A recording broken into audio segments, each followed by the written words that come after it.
구원에 이르는 지혜 제3장 첫 번째 불순종 두 번째 시간입니다. 무엇이 죽었는가 하는 소제목 하에 7개의 질문으로 되어 있습니다. 1번, 에덴 동산에 하나의 계명이 있습니다. 무엇인가요? 2번, 선악과는 어떤 나무의 열매인가요? 3번, 선악과를 먹으면 어떻게 된다고 하나요? 4번, 선악과를 먹는 바로 그날 죽는다는 말씀인가요? 장차 죽을 것이라는 말씀인가요? 5번, 선악과를 먹은 아담은 몇 살까지 살았나요? 창세기 5장 5절 참조. 6번, 자, 그러면 선악과를 먹은 그날 죽은 것은 육신인가요? 영인가요? 7번, 죽는다는 것은 살아있다는 것을 전제로 합니다. 아담의 영이 살아있었던 이유는 무엇인가요? 창세기 2장 7절 참조. 자, 이렇게 해서 모두 7개의 질문입니다. 구원에 이르는 지혜 제3장은 첫 번째 불순종이라는 제목으로 되어 있습니다. 자, 인류의 첫 번째 불순종이 무엇이었는가 하는 것에 대해서는 지난 시간에 살펴보았지요. 바로 에덴 동산에 있는 아담과 하와가 선악과를 먹은 일, 이것이 곧 인류의 첫 번째 불순종이었다라는 것이지요. 그 불순종으로 인해서 이 땅에 원죄가 들어오게 되었다라는 것, 그것을 지난 시간에 살펴보았습니다. 자, 오늘은 두 번째 시간으로 무엇이 죽었는가 하는 소제목으로 되어 있습니다. 1번부터 답을 찾아보도록 하겠습니다. 1번, 에덴 동산에 하나의 계명이 있습니다. 무엇인가요? 에덴 동산에 하나의 계명이 있다. 그것이 무엇인가? 네, 쉽죠? 지난 시간에 다 살펴보았습니다. 바로 창세기 2장 17절. 선악을 알게 하는 나무의 열매는 먹지 말라. 네가 먹는 날에는 반드시 죽으리라 하시니라. 이렇게 되어 있습니다. 선악을 알게 하는 나무의 열매는 먹지 말라. 이것이 에덴 동산에 있는 하나의 계명인 것이지요. 자, 에덴 동산에서 아담은 모든 자유를 다 누릴 수 있었습니다. 다만 한 가지 해서는 안 되는 일이 있었으니 그것은 바로 동산 중앙에 있는 선악을 알게 하는 나무의 열매를 먹지 않는 것이었다라는 것이죠. 따라서 에덴 동산에는 유일하게 하나의 계명이 있다. 그것이 무엇인가? 선악을 알게 하는 나무의 열매는 먹지 말라는 것이다. 네. 이렇게 답을 하면 틀림없을 것 같습니다. 자, 2번 질문입니다. 선악과는 어떤 나무의 열매인가요? 하는 질문입니다. 자, 이 부분도 우리가 지난 시간에 좀 중요하게 살펴본 대목인데요. 자, 선악과는 어떤 나무의 열매인가요? 자, 우리 성도님들 어떻게 답하시겠습니까? 네, 이것도 어렵지 않지요. 자, 선악을 알게 하는 나무의 열매가 바로 선악과다. 이렇게 답을 하면 뭐 틀림없겠습니다. 창세기 2장 9절 읽어보겠습니다. 여호와 하나님이 그 땅에서 보기에 아름답고 먹기에 좋은 나무가 나게 하시니 동산 가운데에는 생명나무와 선악을 알게 하는 나무도 있더라. 이렇게 되어 있죠. 여기에 보면 선악을 알게 하는 나무 이런 표현을 쓰고 있고요. 그리고 17절에 선악을 알게 하는 나무의 열매는 먹지 말라. 이렇게 되어 있습니다. 자, 선악과는 어떤 나무의 열매인가? 선악을 알게 하는 나무의 열매다 하는 것이죠. 3번 질문 보겠습니다. 자, 선악과를 먹으면 어떻게 된다고 하시나요? 선악과를 먹으면 어떻게 된다고 하시나요? 어떻게 된다고 하시나요? 그것을 먹는 날에는 반드시 죽으리라. 반드시 죽을 것이다. 이렇게 말씀하시고 계시지요. 예. 지난 시간에 우리가 선악과를 먹으면 어떻게 되는가 하는 이제 그 내용도 간략하게 한번 살펴봤었는데요. 자, 죽는다. 예, 종국적으로는 죽는다. 자, 그런데 그 죽기 전에 일어나는 일이 하나 있다라고 했습니다. 자, 그것이 무엇이었나요? 네, 그것은 선악을 알게 된다라는 것이었죠. 자, 선악을 알게 하는 나무의 열매를 먹으면 자, 1차적인 효과, 선악을 알게 된다. 자, 그리고 선악을 알게 되면 어떻게 되느냐? 죽는다라는 것이죠. 자, 이게 3단 논법입니다. 자, 선악을 알게 하는 나무의 열매가 있다. 그 선악을 알게 하는 나무의 열매를 먹으면 그 선악을 알게 된다. 선악을 알게 되면 곧 죽는다. 이렇게 이걸 단계적으로 우리가 좀 이해를 할 필요가 있다라는 거 지난 시간에 살펴보았고요. 자, 4번 문제입니다. 선악과를 먹는 바로 그날 죽는다는 말씀인가요? 장차 죽을 것이라는 말씀인가요? 하는 질문입니다. 자, 이제 이 4번 질문. 자, 이 질문부터는 이제 조금 생각을 좀 해봐야 됩니다. 창세기 2장 17절 선악을 알게 하는 나무의 열매는 먹지 말라. 네가 먹는 날에는 반드시 죽으리라 하시니라 이렇게 되어 있습니다. 자, 그것을 먹는 날에는 반드시 죽을 것이다 이렇게 되어 있는데요. 다음 질문을 한번 보지요. 5번 질문을 연결해서 한번 살펴보도록 하겠습니다. 자, 5번 선악과를 먹은 아담은 몇 살까지 살았나요? 하는 질문입니다. 자, 선악과를 먹은 아담은 몇 살까지 살았는가? 창세기 5장 5절 이렇게 참고 표시가 되어 있는데요. 자, 창세기 5장 4절과 5절을 한번 보겠습니다. 창세기 5장 4절 5절. 아담은 셋을 낳은 후 800년을 지내며 자녀들을 낳았으며 그는 930세를 살고 죽었더라. 이렇게 되어 있죠. 자, 아담이 선악과를 먹은 이후에 셋을 또 낳았다라는 것이죠. 가인과 아벨, 첫째 아들, 둘째 아들 있었고 셋째 아들로 셋을 낳았습니다. 셋째 아들이 셋이다.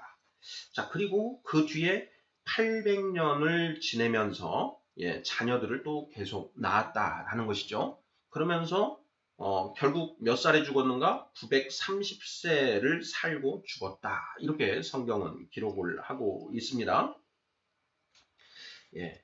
자, 그러면 자, 4번 질문이죠. 선악과를 먹은 아담은 몇 살까지 살았나요? 930세까지 살고 죽었다. 이렇게 되는 것이죠. 예. 자, 바로 이 창세기 5장 5절 아담이 930세를 살고 죽었다라는 이것 때문에 이제 우리가 좀 헷갈릴 수 있는 것이죠. 창세기 2장 17절에는 선악을 알게 하는 나무의 열매는 먹지 말라. 내가 먹는 날에는 반드시 죽으리라. 이렇게 되어 있습니다. 먹는 날에는 반드시 죽으리라. 이렇게 말씀하셨는데, 자, 그러면 선악과를 먹으면 바로 그날 죽는다는 말인가? 아니면 이렇게 930세를 살고 언젠가는 죽을 운명에 처하게 된다라는 그런 말씀이신가 하는 부분, 이 부분인 것이지요. 자, 우리 성도님들 어떻게 답을 하시겠습니까? 네. 문자적으로 보면 자, 네가 먹는 날에는 반드시 죽으리라 이렇게 되어 있습니다. 그러니까 먹는 날 반드시 죽는다 이런 것이죠. 영어 성경 ESV는 어떻게 되어 있는지 한번 보겠습니다. 2장 17절인데요. But of the tree of the knowledge of good and evil you shall not eat, for in the day that you eat of it you shall surely die. 이렇게 되어 있습니다. For 왜냐하면 in the day that you eat of it, 자, 그것을 네가 먹는 날 in the day 해서 in이라는 표현을 썼습니다. 그날 안에 in 그날에 you shall surely die. 너가 죽을 것이다. 죽을 것이기 때문에 먹지 말아라. 이렇게 이제 되어 있는 것이죠. 여기는 in the day 해서 in이라고 하는 전치사를 사용하고 있습니다. 자, 그러면 그날 in 안에 이런 표현이 되는 것이죠. 그러니까 그날 죽는다. 예, 선악과를 먹는 그날에는 예, 죽게 된다. 이렇게 이제 이해를 할 수 있다. 문자적으로는. 자, 그런데 창세기 5장 5절을 보면 아담이 930세까지 살았다. 그날 죽은 건 아니지 않냐. 이런 생각을 우리가 하게 됩니다. 자, 이런 문제가 생겨나는 게 무엇인가 하는 부분 이제 생각을 해봐야 되는데요. 저는 이렇게 생각을 해봤습니다. 자, 데살로니가 전서 5장 23절을 보면 자, 영과 홍과 육이라는 표현이 나옵니다.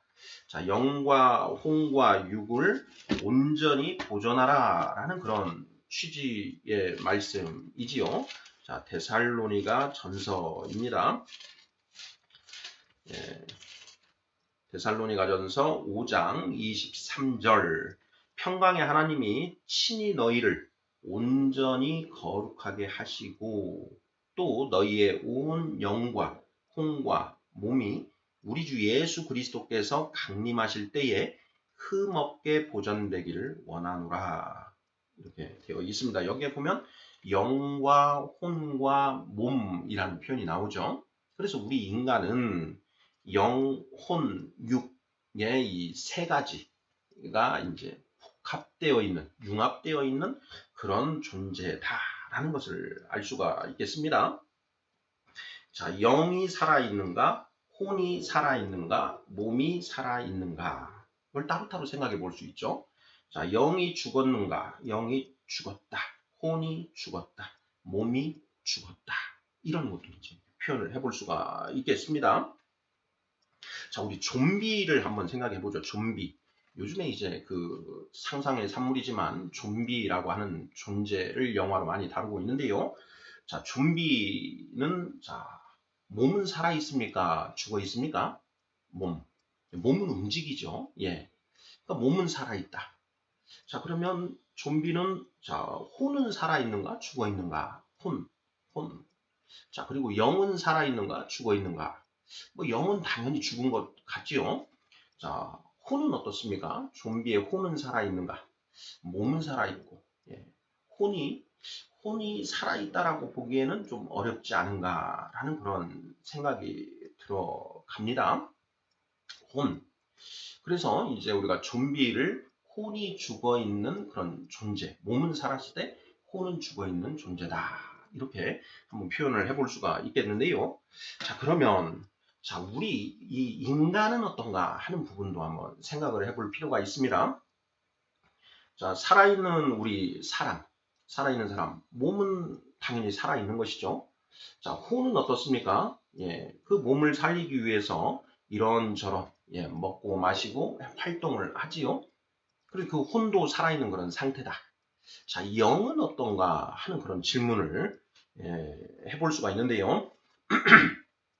자, 이 세상에 살고 있는 사람들의 영, 살아 있습니까? 죽어 있습니까? 예. 우리 크리스찬들은 예, 일반 자연인들은 영이 죽어 있는 존재다 이렇게 이야기를 하지요. 우리가 에베소서입니다. 자, 에베소서 2장 1절을 한번 이제 찾아서 읽어보죠. 자, 그는 허물과 죄로 죽었던 너희를 살리셨도다. 이렇게 되어 있습니다. 에베소서 2장 1절이요. 그는 허물과 죄로 죽었던 너희를 살리셨도다. 자, 여기에서 그는 누구인가요? 바로 예수님을 가리키죠. 자, 예수는 허물과 죄로 죽었던 너희를 살리셨도다. 예. 여기에 허물과 죄로 죽었던 너희를 살리셨도다. 이렇게 되어 있습니다. 이게 무슨 뜻인가? 자, 이어지는 에베소서 2장 5절을 보면은요. 허물로 죽은 우리를 그리스도와 함께 살리셨고 이렇게 되어 있습니다. 허물로 죽은 우리를 그리스도와 함께 살리셨고 자, 여기에 에베소서에 이제 수신자 그리고 발신자, 발신자는 사도 바울이고 수신자는 에베소에 있는 교인들, 성도들이죠. 그러니까 자, 1절에 그는 허물과 죄로 죽었던 너희를 살리셨도다. 여기에 너희는 자, 1차적으로 에베소에 있는 성도들을 가리키는 것이죠. 자, 성도는 어떤 존재인가요? 자, 성령을 받은 사람이 바로 성도이죠. 성령 받은 사람. 예수 그리스도를 믿고 예수 그리스도의 이름으로 세례를 받음으로써 죄사함을 받고 자, 하나님으로부터 하나님의 영을 선물로 받은 자가 바로 성도다라는 것이죠. 자, 그는 허물과 죄로 죽었던 너희를 살리셨도다. 자, 그 에베소에 있는 그 성도들 육신이 죽은 자인가요? 살아있는 자인가요? 살아있는 자들이었죠. 그런데 그 에베소에 있는 그 성도들, 성령 받은 자들은 죽었다가 살아난 자 이렇게 표현을 하고 있습니다. 자, 5절에서는 허물로 죽은 우리를 그리스도와 함께 살리셨고 이렇게 되어 있습니다. 여기에는 우리라는 표현이 쓰여 있죠. 우리는 누구이냐? 바로 사도 바울과 에베소 성도들이죠. 근데 사도 바울도 살리셨다라는 것입니다. 사도 바울이 언제 죽었었나요? 육신은 살아 있었지요. 사도 바울이 이때 당시에. 자, 그러면 도대체 무엇이 죽었다는 말인가? 이 말씀인가? 하는 부분을 우리가 생각을 해보는 게 당연한 수순이 됩니다. 자, 무엇이 죽었었다라는 것인가요? 정답은 바로 영이 죽었었던 것이다. 영이 죽었었다가 살아났다. 이렇게 이제 표현을 우리가 생각을 해볼 수 있는 것이지요. 자, 4번 질문입니다. 4번 질문. 자, 선악과를 먹은 바로 그날 죽는다는 말씀인가요? 장차 죽을 것이라는 말씀인가요? 이 질문이죠. 자, 창세기 2장 17절. 선악을 알게 하는 나무의 열매는 먹지 말라. 내가 먹는 날에는 반드시 죽으리라. 이렇게 되어 있는데요. 자, 언제 죽는다는 말인가? 자, 그날 바로 죽는다는 말인가? 장차 죽을 것이라는 말씀인가? 정답은 그날 바로 죽는다는 말씀이다. 이렇게 되는 것이죠. 자, 5번 질문입니다. 선악과를 먹은 아담은 몇 살까지 살았나요? 창세기 5장 5절. 930세를 살고 죽었다. 이렇게 되어 있죠. 육신은 930세까지 살았다라는 것이죠. 자, 그러면 6번 질문입니다. 자, 그러면 선악과를 먹은 그날 죽은 것은 육신인가요? 영인가요? 하는 질문이죠. 정답은 무엇인가요? 네, 영이죠. 영. 영이 죽었다라는 것이죠. 에베소서 2장 1절. 그는 허물과 죄로 죽었던 너희를 살리셨도다. 2장 5절. 허물로 죽은 우리를 그리스도와 함께 살리셨고 자, 허물과 죄로 인하여 죽었다. 무엇이 죽었느냐? 영이 죽었다라는 것이죠.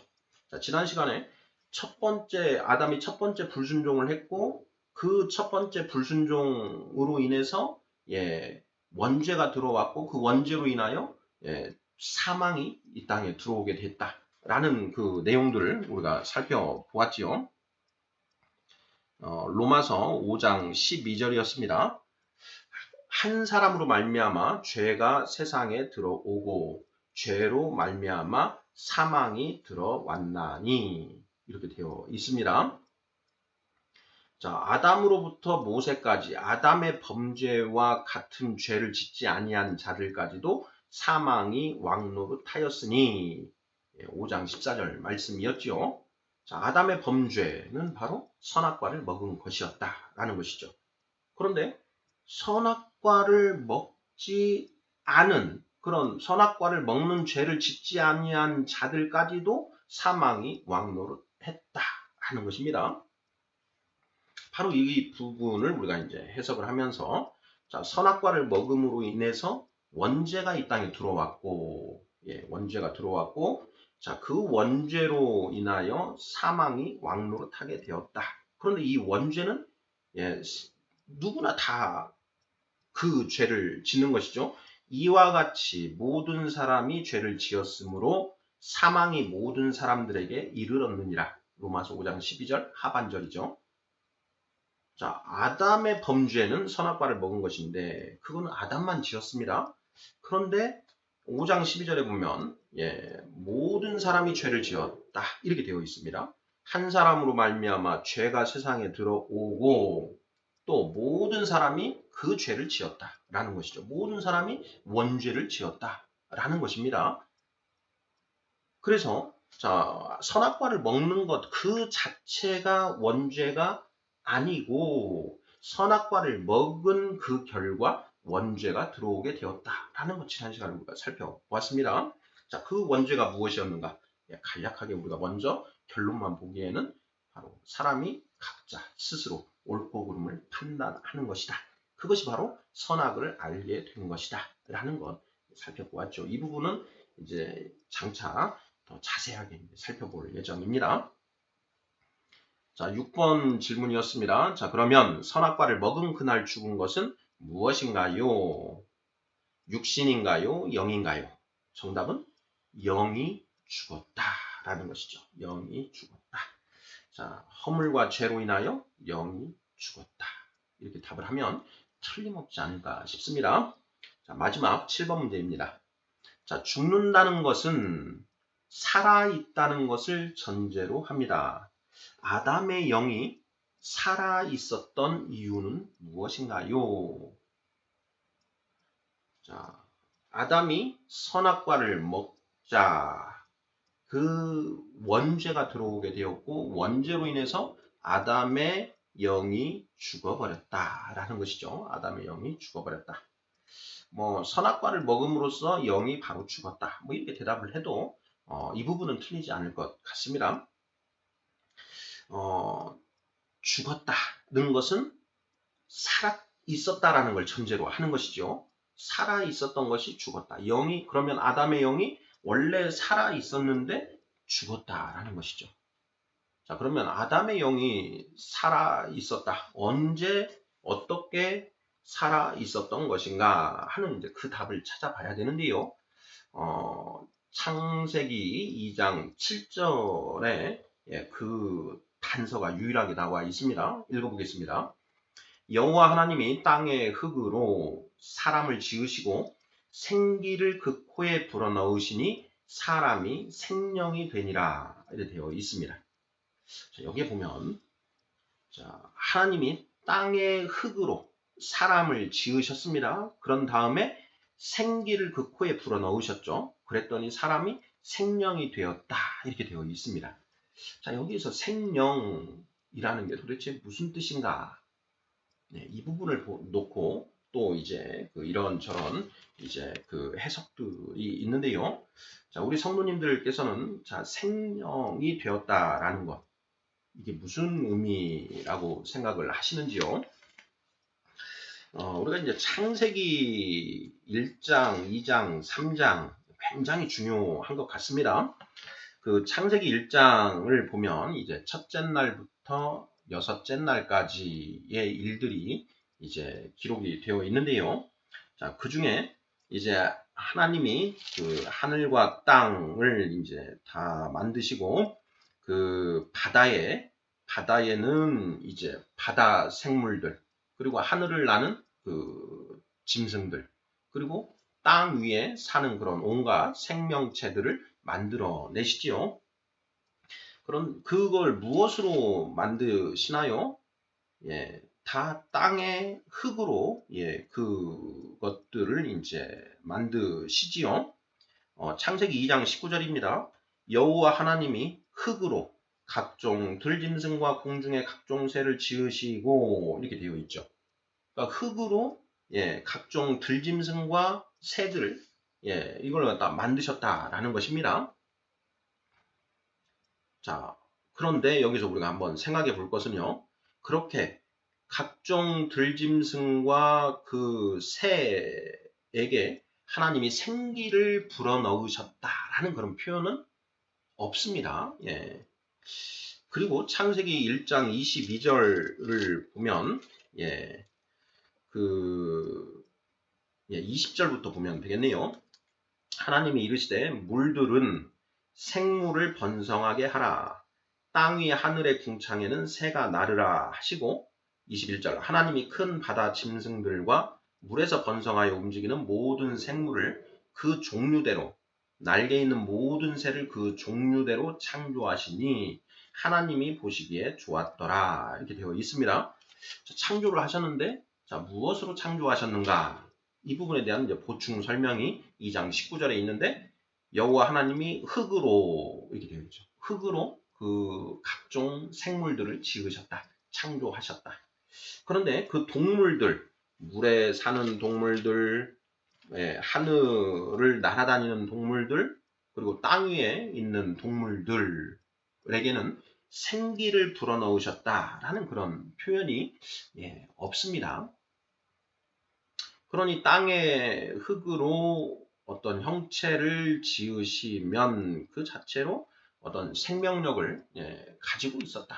뭐 이런 생각, 그렇게 생각하면 될 것 같습니다. 그런데 유독 그 사람을 지으셨을 때 여호와 하나님이 땅의 흙으로 사람을 지으시고 생기를 그 코에 불어넣으시니 사람이 생명이 되었다. 여기에 이 사람은 최초의 사람이죠. 바로 아담입니다. 그 아담에게는 생기를 불어넣으셨다라는 것이죠. 생기를 불어넣으셨다. 이 생기가 도대체 무엇인가 하는 부분. 그냥 이것은 생명 에너지다. 이렇게 해석을 하는 견해가 하나 있는 것이고요. 다른 두 번째 견해는 그것이 바로 성령이다라고 이제 해석하는 그런 견해가 있습니다. 그 두 번째 성령이라고 해석하는 견해의 그 근거가 되는 말씀이 바로 요한복음 20장 22절인데요. 읽어보도록 하겠습니다. 이 말씀을 하시고 그들을 향하사 숨을 내쉬며 이르시되 성령을 받으라 이렇게 되어 있습니다. 자, 요한복음 20장은 예수님께서 이제 십자가에 죽으시고 3일째 되는 날 살아나셨는데요. 그 살아나신 그날 제자들에게 나타나신 그 장면입니다. 요한복음 20장 19절부터인데요. 자, 읽어보겠습니다. 자, 이날 곧 안식 후 첫날 저녁 때에 제자들이 유대인들을 두려워하여 모인 곳의 문들을 닫았더니 예수께서 오사 가운데 서서 이르시되 너희에게 평강이 있을지어다. 20절 이 말씀을 하시고 손과 옆구리를 보이시니 제자들이 주를 보고 기뻐하더라. 21절 예수께서 또 이르시되 너희에게 평강이 있을지어다. 아버지께서 나를 보내신 것 같이 나도 너희를 보내노라. 22절 이 말씀을 하시고 그들을 향하사 숨을 내쉬며 이르시되 성령을 받으라. 23절 너희가 누구의 죄든지 사하면 사하여질 것이요 누구의 죄든지 그대로 두면 그대로 있으리라 하시니라 되어 있습니다. 자, 여기에 이제 22절에 보면 이 말씀을 하시고 그들을 향하여 숨을 내쉬며 이르시되 성령을 받으라 이렇게 되어 있죠. 저는 이제 이 구절을 읽으면서 의문이 들었던 게 자, 제자들이 이때 성령을 받았는가 하는 그런 의문이 들었습니다. 왜냐하면 사도행전 2장 1절에 가면 이제 그 오순절날 6월절 십자가의 어린 양 예수님이 십자가에서 죽으시고 50일이 지난 날 50일째 되는 날 그 성령이 제자들에게 불같이 임하게 되지요. 자, 사도행전 2장 1절로 3절입니다. 오순절 날이 이미 이름에 그들이 다 같이 한 곳에 모였더니 호련히 하늘로부터 급하고 강한 바람 같은 소리가 있어 그들이 앉은 온 집에 가득하며 마치 불의 혀처럼 갈라지는 것들이 그들에게 보여 각 사람 위에 하나씩 임하여 있더니 이렇게 되어 있습니다. 이것을 우리가 오순절 성령 강림 사건이다 이렇게 이야기를 하지요. 이때 성령을 제자들이 받았다라는 것입니다. 사도행전 1장 4절입니다. 사도와 함께 모이사 그들에게 분부하여 이르시되 예루살렘을 떠나지 말고 내게서 들은 바 아버지께서 약속하신 것을 기다리라. 5절 요한은 물로 세례를 베풀었으나 너희는 몇 날이 못되어 성령으로 세례를 받으리라 하셨느니라. 이렇게 말씀을 하십니다. 오순절날 이제 성령 강림이 이루어지는 것이고요. 자, 그러면 요한복음 20장 22절에 이 말씀을 하시고 그들을 향하사 숨을 내쉬며 이르시되 성령을 받으라. 이래 말씀을 하셨는데 이때 제자들이 성령을 받았는가? 못 받았는가? 저는 못 받은 것 같습니다. 만약에 이때 제자들이 성령을 받았다면 그 제자들이 갈릴리로 가서 하는 어떤 그런 그 시리에 빠지고 하는 그런 일들이 없지 않았을까 이런 생각이 듭니다. 왜냐? 성령을 받게 되면 죄에 대하여, 의에 대하여, 그리고 심판에 대하여 깨닫게 되기 때문이다라는 것이죠. 요한복음 16장입니다. 16장 7절, 8절. 그러나 내가 너희에게 실상을 말하노니 내가 떠나가는 것이 너희에게 유익이라. 내가 떠나가지 아니하면 보혜사가 너희에게로 오시지 아니할 것이요 가면 내가 그를 너희에게로 보내리니. 8절 그가 와서 죄에 대하여 의에 대하여 심판에 대하여 세상을 책망하시리라. 이렇게 되어 있습니다. 예수님이 떠나가셔야 된다 하는 것인데요. 자, 예수님이 언제 떠나가시나요? 사도행전 1장에 보면 부활하시고 40일을 제자들과 함께 계시다가 그 하늘로 구름을 타고 올라가시죠. 그때 떠나가시는 것이죠. 내가 떠나가면 내가 그를 너희에게로 보내리니, 보혜사 그를, 성령을 너희에게로 보내리니 이렇게 되어 있는 것이죠.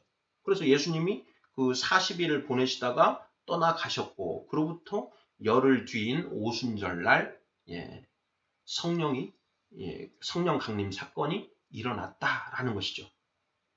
그러니 자 요한복음 20장 22절에서 자 예수님이 자 숨을 내쉬며 이르시되 성령을 받으라 이렇게 말씀을 하셨는데 그것은 하나의 퍼포먼스, 행위, 비유, 행위에 의한 어떤 가르침이었다라고 이해를 하는 게 맞겠다라는 그런 생각이 듭니다. 자, 그러면 예수님이 왜 그런 퍼포먼스를 행하셨을까 하는 부분, 이 부분을 이제 또 우리가 생각을 해봐야 됩니다. 저는 이제 그 부분에 대해서 오랫동안 묵상을 하다가 제가 얻은 결론은 창세기 2장 7절의 생기가 성령이라는 것을 가르쳐 주시기 위해서 이러한 퍼포먼스를 하신 게 아닐까 하는 그런 그 결론에 도달하게 되었습니다. 여호와 하나님이 땅의 흙으로 사람을 지으시고 생기를 그 코에 불어넣으시니 사람이 생명이 되니라.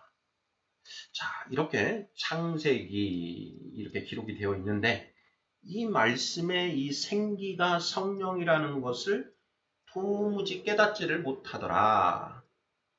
그래서 예수님께서 숨을 내쉬며 이르시되 성령을 받으라. 이런 퍼포먼스를 하셔서 그 생기가 바로 성령이다라는 것을 가르쳐 주신 것 아닐까 하는 그런 생각이 듭니다. 자, 예수님은 기회만 되면 그 제자들에게 뭔가를 가르쳐 주시려고 노력하셨습니다. 그렇죠? 우리가 2장에서 자, 누룩에 대해서 이제 그 공부를 했는데 세상의 누룩을 내버리라. 자, 예수님이 그 배를 타고 가시면서 사두개인과 바리새인의 누룩을 유의하라, 조심하라 이런 말씀을 하십니다. 뜬금없이 말씀하셨죠. 자, 그 말씀을 하신 이유가 무엇인가? 무교절의 첫날 모든 누룩을 내버려야 되는데 그 누룩이 진짜 누룩이 아니고 이스트 그 누룩을 위해 이야기하는 것이 아니고 그건 하나의 비유적 표현이니 바로 세상의 헛된 가르침을 내버리라는 그런 의미인 것이다 라는 것을 예수님이 그렇게 가르쳐 주신다라는 것이죠. 귀 있는 자는 그걸 듣고 깨닫는 것이죠. 그걸 이제 사도 바울은 온전히 깨달아서 고린도전서 5장에서 6월절 어린 양이 돌아가셨느니라 그러므로 우리가 묵은 누룩으로도 말고 악한 누룩으로도 말고 오직 순전하고 거룩한 떡으로 무교절을 보내자 이런 얘기를 하는 거 아니겠습니까? 고린도전서 5장 6절, 7절, 8절쯤에 나오는 그런 말씀이었죠. 자, 무슨 얘기를 하려고 지금 하는 것이냐? 자, 죽는다는 것은 살아있다는 것을 전제로 합니다. 아담의 영이 살아있었던 이유는 무엇인가요? 바로 창세기 2장 7절에 하나님이 땅의 흙으로 사람을 지으시고 생기를 그 코에 불어넣으니 사람이 생명이 되었다. 라는 여기에서 생명이라는 것이 바로 하나님의 성령을 받아서 영이 살아있는 그런 상태를 표현한 것이다. 이렇게 이해하는 것이 맞지 않은가 하는 얘기를 하려고 지금 이제 이런 얘기를 한 것이죠. 자, 예수님은 성령 시대를 여셨습니다. 본격적인 성령 시대를 여셨죠. 자, 모세는 율법 시대를 열었지요. 모세는 율법 시대를 열었고 예수님은 성령 시대를 여셨다. 그 성령을 받아야만 자, 우리가 온전하게 거룩해질 수가 있더라. 자, 어떻게 거룩해지느냐? 요한복음 16장 13절이죠. 그러나 진리의 성령이 오시면 그가 너희를 모든 진리 가운데로 인도하시리니 그가 스스로 말하지 않고 오직 들은 것을 말하며 장래 일을 너희에게 알리시리라. 그가 내 영광을 나타내리니 내 것을 가지고 너희에게 알리시겠음이라. 14절까지요. 성령이 우리 안에 들어오셔서 우리 영 안을 열어주시고 하나님의 말씀을 조명해 주심으로써 이 말씀을 온전히 우리가 깨달을 수 있게 된다. 그것을 통해서 하나님이 정직한 자를 위하여 예비해 두신 완전한 지혜를 우리가 알게 되는 것이고 그 완전한 지혜를 하나하나 알게 됨으로써 장성한 자 되어가는 것이다. 뭐 이런 내용. 이게 바로 성경의 이야기라고 했지 않습니까?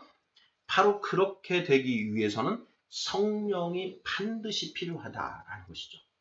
하나님이 출애굽한 이스라엘 백성들을 구름 기둥과 불 기둥으로 인도하셨습니다. 자, 오늘날 자, 우리 성도들을 하나님은 무엇과 무엇으로 인도하십니까? 말씀과 성령으로 인도하시지요.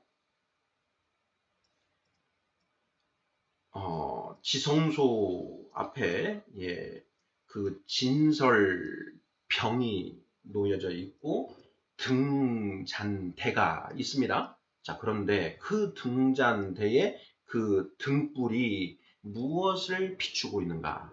바로 진설대 위에 그 놓여져 있는 진설병, 떡을 비추고 있더라라는 것이죠. 이것이 무슨 뜻이냐? 떡은 말씀, 생명의 양식, 말씀을 가리키고 이 등잔은 성령을 의미한다. 성령이 말씀을 조명하시는 것을 상징하는 것이다 라는 것들, 이런 것들 이미 우리가 살펴보았죠. 그래서 성령이 주어져야만, 성령을 우리가 받아야만 우리가 성경 66권 하나님의 말씀을 온전히 깨달을 수 있다. 바로 예수님은 그것을 정확하게 알고 계셨고 우리들에게 그 성령 받을 길을 열어주시기 위해서 십자가에서 죽으신 것이다.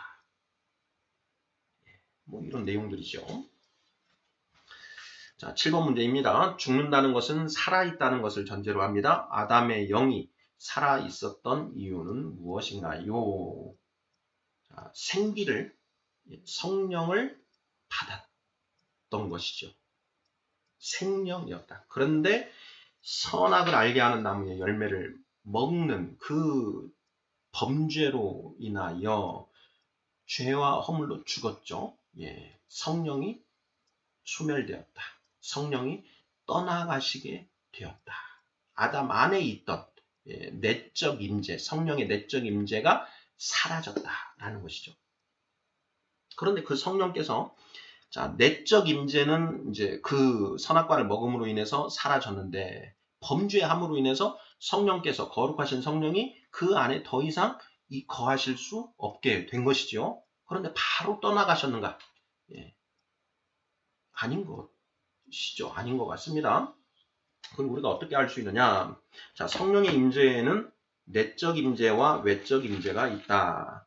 그런데 자, 아담이 선악과를 먹음으로 인해 가지고 죄를 지었고 그 죄로 인하여 성령의 내적 임재는 종료가 되었다. 그러나 하나님은 그 아담을 버리지 않으시고 외적 임재는 계속 하셨다라는 것이죠. 그러다가 이제 그 외적 임재까지 모두 거두시는데요. 그게 어느 때인가? 네, 바로 창세기 6장 3절이지요. 여호와께서 이르시되 나의 영이 영원히 사람과 함께 하지 아니하리니 이는 그들이 육신이 됨이라 이렇게 되어 있습니다. 여기에 보면 나의 영이 영원히 사람과 함께 하지 아니하리니 이렇게 되어 있습니다. 자, 이것이 바로 성령의 외적 임재를 거둔 것이죠. 거둔 것. 성령이 외적 임재 언제 있었느냐? 창세기 1장 2절입니다. 땅이 혼돈하고 공허하며 흑암이 깊음 위에 있고 하나님의 영은 수면 위에 운행하시니라. 하나님의 영이 수면 위에 운행하셨다. 이것은 성령의 외적 임재를 의미하죠. 그런데 하나님이 아담을 흙으로 지으시고 거기에 생기를 넣어주셨습니다. 성령의 내적 임재를 의미하는 것인데 성령의 내적 임재가 아담이 선악과를 먹음으로 인해서 끝이 나고 그리고 그래서 이제 성령의 외적 임재만 있는 그런 상태였는데 이 하나님의 아들들이 사람의 딸들의 아름다움을 보고 자기들이 좋아하는 모든 여자를 아내로 삼는지라 여호와께서 이르시되 나의 영이 영원히 사람과 함께 하지 아니하리니 이렇게 해서 성령의 외적 임재도 종료가 되었다. 즉 하늘 문이 3층 천 하늘 문이 이제 닫힌 것이죠. 그랬는데 그 3층 천 하늘 문이 다시 열려야 됩니다. 언제 열리나요? 예수님이 십자가에서 죽으신 그날 성전 지성소 앞을 가로막고 있던 휘장이 위로부터 아래로 찢어지지요. 이것이 바로 하늘문이 열렸다라는 것을 상징한다라는 것입니다. 그렇게 하늘문이 열리는 것을 이제 성경에서는 조금씩 이렇게 보여주는데요.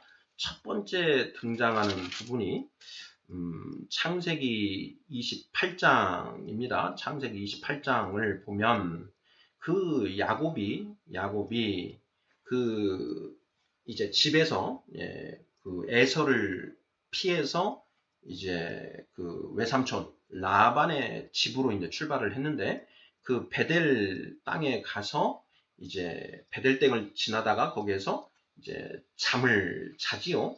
그때 이제 이런 장면을 이제 꿈을 꿉니다. 창세기 28장 10, 11, 12절 한번 보죠. 야곱이 부엘세바에서 떠나 하란으로 향하여 가더니 한 곳에 이르러는 해가 진지라. 거기서 유숙하려고 그곳에 한 돌을 가져다가 베개로 삼고 거기 누워 자더니 12절 꿈에 본즉 사닥다리가 땅 위에 서 있는데 그 꼭대기가 하늘에 닿았고 또 본즉 하나님의 사자들이 그 위에서 오르락 내리락 하고 이렇게 되어 있습니다. 이것이 이제 하늘 문이 조금 틈이 하늘의 문이 조금 열리고 거기에 하나님의 사자들 천사들이 오르락 내리락 하는 이제 그 장면인 것이죠.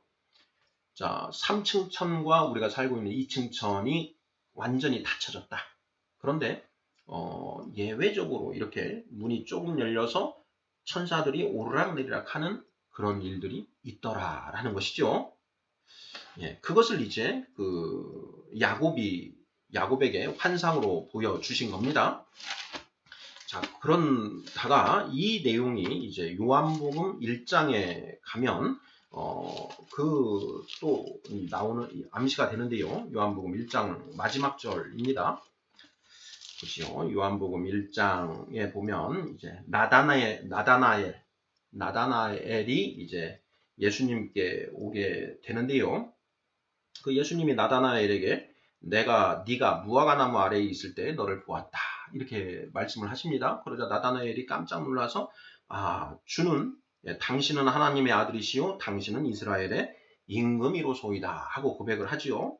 요한복음 1장 48절 49절입니다. 자, 그런데 51절에 보면은요. 예수님이 이런 말씀을 하십니다. 또 이르시되 진실로 진실로 너희에게 이르노니 하늘이 열리고 하나님의 사자들이 인자 위에 오르락내리락 하는 것을 보리라 하시니라 이렇게 되어 있습니다. 하늘이 열리고 하나님의 사자들이 인자 위에 오르락내리락 하는 것을 보리라. 자, 이 말씀과 창세기 28장의 12절 사닥다리가 땅 위에 서 있는데 그 꼭대기가 하늘에 닿았고 또 본즉 하나님의 사자들이 그 위에서 오르락 내리락 하고 하는 이 부분 오버랩이 되지요.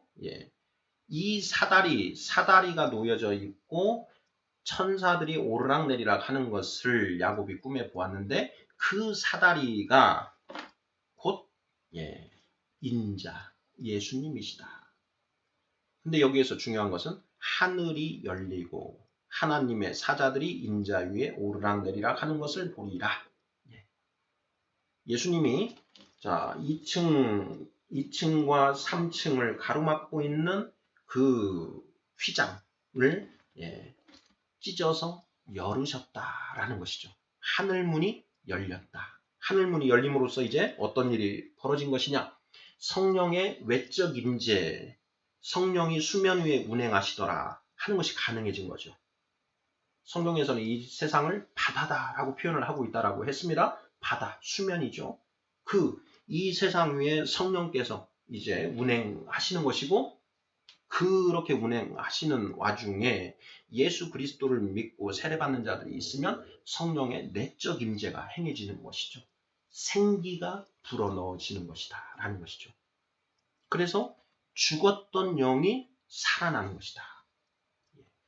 그는 허물과 죄로 죽었던 너희를 살리셨도다. 자, 우리는 아담의 범죄 이후에 자, 영이 죽은 채로 태어났습니다. 영이 죽은 채로 태어났다. 그 죽은 채로 태어난 영이 성령을 예수 그리스도를 믿고 성령을 받음으로써 그 영이 살아난 거죠. 생명이 들어온 겁니다. 그러니까 우리는 이 땅에 영적 좀비 상태로 태어났지요. 이 세상에 성령 받지 못한 모든 사람들이 영이 죽은 채로 영적 좀비 상태로 태어났다. 그런데 예수 그리스도를 전에 듣고 그 예수 그리스도를 영접함으로써 성령을 받아서 영이 살아날 수 있는 길이 열렸다. 이게 성경의 말씀의 핵심 요지들 아니겠습니까? 자, 7번 문제입니다. 자, 죽는다는 것은 살아있다는 것을 전제로 합니다. 아담의 영이 살아있었던 이유는 무엇인가요? 하나님의 생기, 곧 성령을 하나님이 넣어주셔서 생명이었었기 때문에 살아있었다. 이렇게 답을 하면 틀림없을 것 같습니다. 자, 구원에 이르는지의 제3장 첫 번째 불순종. 자, 두 번째 시간으로 무엇이 죽었는가? 선악과를 먹은 날 무엇이 죽었다는 말인가 하는 그런 소제목 하에 7개의 질문들 살펴보았습니다. 아멘.